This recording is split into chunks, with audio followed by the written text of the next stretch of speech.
from India and China saying about building alliance, I had a mixed feeling. On the one hand, I was glad that they have achieved a lot in such a short period of time. On the other, I was saddened when I compared their situation with most of West Asian countries. I could not help but think that while our fellows in other parts of the world have successfully built alliances that strengthen them to legalize same-sex marriage in one country after another, in our region, many of us have to combat criminalization of sexual orientations and medicalization of gender identities and expressions.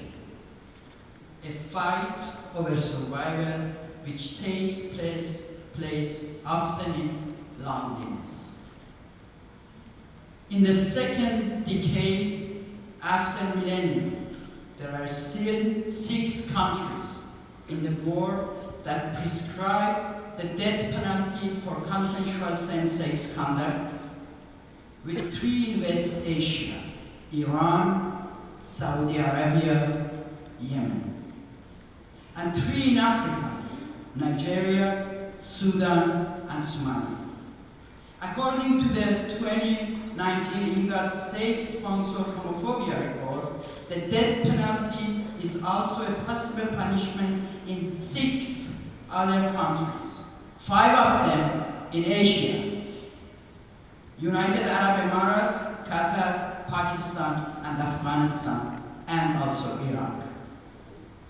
Furthermore, trans individuals in these countries often face discrimination and persecution only because of their gender expression or gender identity.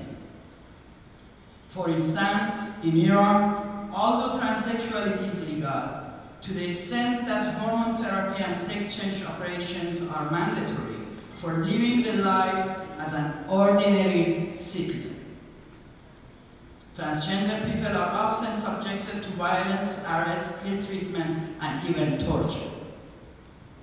We have collected the accounts of several individuals in the book Diagnosing Identities, Wounding Bodies, which is available online.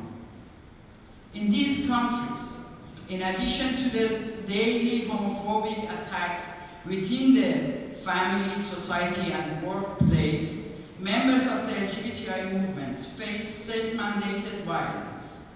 The perpetrators enjoy absolute impunity and even glory when spreading hatred and committing abuses against LGBTI people. Decriminalization of same-sex relations and transgender expressions are the #1 priority for LGBTI groups, which are often unregistered, underground, and even illegal in these countries.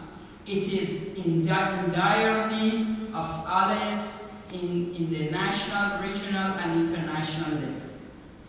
However, this evident and emergency need has not been addressed by those who should welcome building alliances in order to strengthen the demands for basic human rights for LGBT individuals and groups. Let me share our experiences with you as an example. We, as the Iranian Lesbian and Transgender Network 6 Rank, have been working on the critical priorities since our inception in 2010. Decriminalization of sexual orientation and demedicalization of gender identity. 6 Rank spans across near 100 networkers, the majority of whom are based in Iran. Under the most severe security situation, 6 Rank networkers inside the country risk their lives to report violence against LGBTI individuals. We use media campaigns and other strategies for raising awareness about the state-sponsored homophobia in Iran. But perhaps our most impactful activities are our arrangement with the UN mechanism. However, in all levels, this voice has not received as much as support as it deserves from the groups and communities that one would describe as natural allies. At national level, religious and ethnic minorities or those who have been persecuted because of their civil and political activities should have supported our cause as we did theirs. But it's not the case. On our end, Sixth Rank has published several statements on solidarity with labor movements, women's rights activists, and emphasized the fact that there are members of sexual minority within each group. They have suffered multiple layers of discrimination and thus have become the most marginalized people within already marginalized groups. Nevertheless, except for very few and sporadic attempts, we have not seen any sign of solidarity or effort to join together. At the regional level, although ILGA Asia has been supportive over the past few years, the diversity of the countries in this continent in terms of LGBTI rights and the deep gap between inter-regional LGBTI movements have prevented ILGA Asia from placing necessary resources towards the decriminalization of SOGI and in particular abolition of the death penalty. Moreover, the funding agencies, they're here, raise their hand. They're not here. Oh, I think they are here. The funding agencies and donors only invest in South and East Asia and deprioritize West Asia. This has negatively affected the LGBTI movements in West Asian countries, where training, empowerment, and funding LGBTI groups is rather vital. The lack of prioritization of the decriminalizing of SOGI and particularly abolishing the death penalty as even more prominent at the international level. As I mentioned at the beginning, there are only 3 Asian and 3 African countries that impose death penalty to consensual same-sex acts.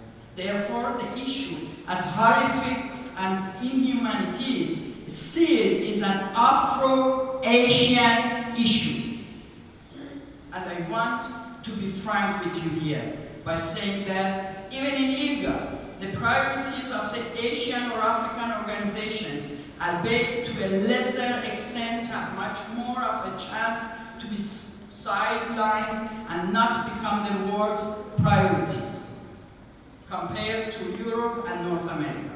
In addition to the internal power relations within the LGBTI transnational movement, the international community's intervention on human rights related issues in some of these countries, such as Saudi Arabia and even Iran, are affected by geopolitical interests of superpowers. What I want to highlight is the fact that the LGBTI people in those countries should not be left alone, as this issue is much bigger than they can overcome by themselves. I would like to finish my talk today with speaking about these 2 individuals. This is a picture of Ehsan and Sajjad from a small town in central Iran. The caption on their Instagram is "Our wedding anniversary." In fact, they only went to a photo studio and affirmed their vows by taking pictures hand in hand. In January this year, they were both arrested and reportedly charged with spreading corruption on earth by same-sex relations, damaging public modesty, and insulting the tradition of the Prophet. The latest update we received in February was that they were transferred to a prison in the city of Shiraz, and their case was handed over to provincial authorities, which was a sign of the complication of the case. Sixth Rank several attempts to get in touch with their families or neighbors have failed so far, and it seems that either no one knows where they are and what happened to them, or those who now have been forced to stay silent. Every day that passes, our chance to save their lives diminishes. We need to build alliances now, as we are responsible to act together for LGBT individuals who are at risk of persecution, prosecution, and execution. We must say enough is enough, and strongly, loudly, and collectively ask, where are Ehsan and Sajjad? Where are those anonymous members of our community in Saudi Arabia, Yemen, Iraq, Afghanistan, Qatar, and other parts of Asia who are suffering as long as we sit here? I would like to call on ILGA Asia and ILGA World to build an international alliance on the abolishment of the death penalty for same-sex relationships and the decriminalization of sexual orientation and demedicalization of gender identity that is now needed more than ever. Thank you very much.